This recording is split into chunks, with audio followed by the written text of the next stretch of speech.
ಶ್ರೀ ಚೆನ್ನಕೇಶವ ಸ್ವಾಮಿಗೆ ನಮಸ್ಕರಿಸುತ್ತಾ ಈ ವರ್ಷದ ಶ್ರೀ ವೈಕುಂಠ ಏಕಾದಶಿಯ ಕಾರ್ಯಕ್ರಮದ ಪ್ರಯುಕ್ತ ಪ್ರತಿ ವರ್ಷದಂತೆ ಪ್ರತಿ ಸತಿಗೂ ಹೆಚ್ಚಿನ ಭಕ್ತಾದಿಗಳು ಸಹ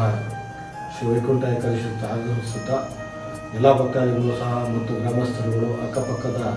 ಗ್ರಾಮಗಳಸ್ಥರು ಸಹ ಭಕ್ತಾದಿಗಳು ಹೆಚ್ಚಿನ ಸಂಖ್ಯೆಯಲ್ಲಿ ಭಾಗವಹಿಸಿ ಈ ಕಾರ್ಯಕ್ರಮವನ್ನು ಯಶಸ್ವಿಗೊಳಿಸಬೇಕೆಂದು ಕೇಳಿಕೊಳ್ಳುತ್ತಾ ಮತ್ತು ಅದೇ ರೀತಿ ಪ್ರತಿ ವರ್ಷದಂತೆ ನಮ್ಮ ಶ್ರೀ ಚೆನ್ನಕೇಶವ ಸ್ವಾಮಿಯ ಶಕ್ತಿ ಹೆಚ್ಚಿನಾಗಿ ಜನಗಳಿಗೆ ಆಶೀರ್ವಾದ ನೀಡುತ್ತಾ ಮತ್ತು ಇಲ್ಲಿನ 14 ಎಕರೆ 37 ಗುಂಟೆ ಜಮೀನಿನ ಶ್ರೀ ಮಾನ್ಯ ಶಾಸಕರಾದಂಥ ಸುರೇಶ್ ಗೌಡರು 10-15 ವರ್ಷದಿಂದ ನಮ್ಮ ಮನೆ ಮಗನಾಗಿ ಕೈದಳದ ಮನೆ ಮಗನಾಗಿ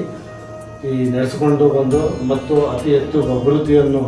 ಫೆನ್ಸಿಂಗ್ ಆಗಿರ್ಬೋದು 14 ಎಕರೆಗೆ ಮತ್ತು ಸ್ಯಾಂಡ್ ವಾಶ್ ದೇವಸ್ಥಾನದ ಸ್ಯಾಂಡ್ ವಾಶ್ ಮತ್ತು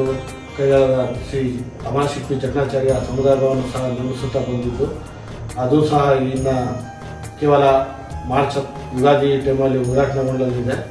ದಿವ್ಯ ನಮ್ಮ ರಾಜ್ಯದ ಎಲ್ಲ ಕಡೆ ಏನು ಇದನ್ನು ನಮ್ಮ ರಾಜ್ಯದ ವಿಧಾನಸೌಧ ಥರ ಈ ಚೌಟ್ರಿ ಉದ್ಘಾಟನೆ ಆಗಬೇಕಂತ ಕೇಳ್ಕೊಂತ ಮತ್ತು ಇದಕ್ಕೆ ಸಹಕಾರ ಇರುವಂಥ ನಮ್ಮ ಸುರೇಶ್ ಗೌಡರು ಸಹ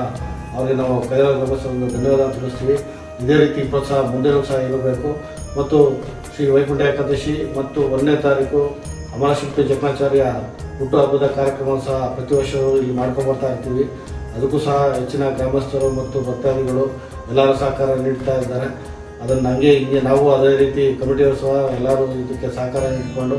ಊರಿನ ಗ್ರಾಮಸ್ಥ ಮುಖಂಡರು ಯುವಕರು ಎಲ್ಲರೂ ಸಹ ನೀಡುತ್ತಾ ಎಲ್ಲ ಕಾರ್ಯಕ್ರಮಗಳನ್ನು ದೈವ ಇಚ್ಛೆಯಿಂದ ಅವರ ಆಶೀರ್ವಾದದಿಂದ ಮಾಡ್ಕೊಂಡು ಹೋಗ್ತಾ ಇದ್ದೀವಿ. ಎಲ್ಲರೂ ಈ ಕಾರ್ಯಕ್ರಮಕ್ಕೆ ಬಂದು ಭಾಗವಹಿಸಿ ಯಶಸ್ವಿಯಾಗಿ ಕಾರ್ಯಕ್ರಮವನ್ನು ಯಶಸ್ವಿಗೊಳಿಸಬೇಕೆಂದು ಈ ಮೂಲಕ ತಮ್ಮ ಕೇಳಿಕೊಳ್ಳುತ್ತೇವೆ.